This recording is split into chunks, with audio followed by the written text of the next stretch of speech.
आम्ही इथं आल्यानंतर चांगलं जगणं हे प्रत्येकाच्या हातामध्ये आहे आणि मेल्यानंतर तर सगळेच आपल्याला हे करणार आहेत.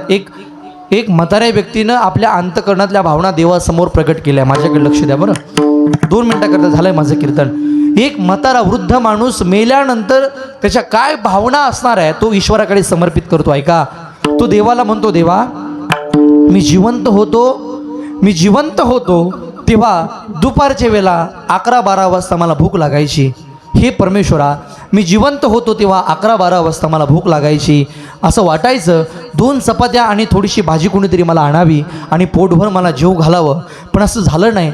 हे परमेश्वरा, मी जिवंत होतो तेव्हा मला वाटायचं 11-12 वाजता माझ्या पोटामध्ये भूक लागायची, 2 चपात्या आणि थोडीशी भाजी कोणीतरी आणावी आणि मला पोटभर जेव घालावं असं मला वाटायचं, पण तेव्हा कोणी मला जेवण दिलं नाही. आज मी मेलोय देवा, आज मी मेलोय, पण आज मेल्यानंतर गोड जेवणाच्या कार्यक्रमाकरता माझ्या घरच्यांनी गोड जेवण बनवलंय, पंचपक्वान्नाचं ताट बनवलंय आणि माझ्या नावाखाली कावळ्याच्या तोंडात दिलंय. सांग देवा, तुझ्याकडे न्याय आहे का? एक मेलेला माणूस देवाकडे ही प्रार्थना करतोय, हे देवा मी जिवंत होतो तेव्हा खाटावर पडलेला होतो. ऐका वाक्य ऐका, हे देवा मी जिवंत होतो तेव्हा खाटावरती पडलेला होतो एकटा. असं वाटत होतं कुणीतरी यावं, माझ्या नातवानी माझ्या सुनांनी माझ्याजवळ यावं, माझ्याशी मनमोकळ्या गप्पा माराव्या, पण असं झालं नाही. मी जिवंत होतो, खाटेवर पडलेला होतो, एकटा होतो, असं वाटायचं कुणीतरी माझ्याजवळ यावं आणि माझ्यासोबत गप्पा माराव्यात, कुणी माझ्याशी बोलावं, पण असं झालं नाही. मी मेलो ना, मेल्यानंतर सगळी माणसं जमली होती गड्या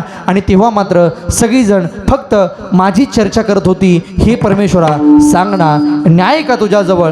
मी खाटावरती पडलेला होतो, जिवंत असताना मी खाटावरती पडलेला होतो, मला कुणाच्या तरी आधाराची गरज होती, कुणीतरी यावं आणि मला आधार द्यावा आणि उठवावा ही अपेक्षा मला होती, पण ती अपेक्षा पूर्ण झाली नाही. पण मी मेल्यानंतर मात्र चौकात भावबंद विचार करत होते, याला खांदारूपी आधार कोण देणार? सांग ना परमेश्वरा, न्याय का तुझ्याजवळ? मी जिवंत होतो तेव्हा माझं लेकरू अंगणामध्ये खेळत होतं आणि खेता खेता त्या लेकराला चुलीजवळ एक लाकूड जळतं, त्याला चटका बसला. माझं काहीच सुटलं गेलं देवा, माझं लेकरू अंगणामध्ये खेता खेता चुलीजवळ त्याला लाकूड, त्याला थोडासा चटका बसला.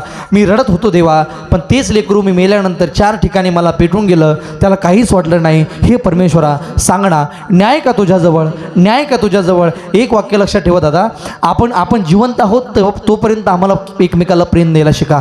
माणसं जिवंत आहोत तोपर्यंत प्रेम देत नाही, एकदा मेल्यानंतर काहीच नाही. म्हणतात ना, म्हातारं तर असले ताकाला, लाडूचं जेवण लोकाला अजिबात नाही महाराज. जिवंत घरातला व्यक्ती तोपर्यंत किंमत कळून घ्या, एकमेकाला प्रेम द्यायला शिका गड्या.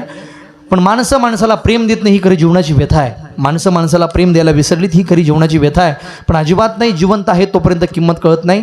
जिवंत आहात तोपर्यंत एकमेकाला प्रेम द्यायला शिका. आणि गेल्यानंतर तर सगळं ही मागून सगळं जग म्हणणार असं की एक वाक्य ऐकण्याकरता आम्हाला मरावं लागतं. ही खरी जीवनाची कथा आहे आपली. लक्षात ठेवा, माणूस चांगला होता, माणसाला प्रेम द्यायला विसरली ही जीवनाची कथा आहे.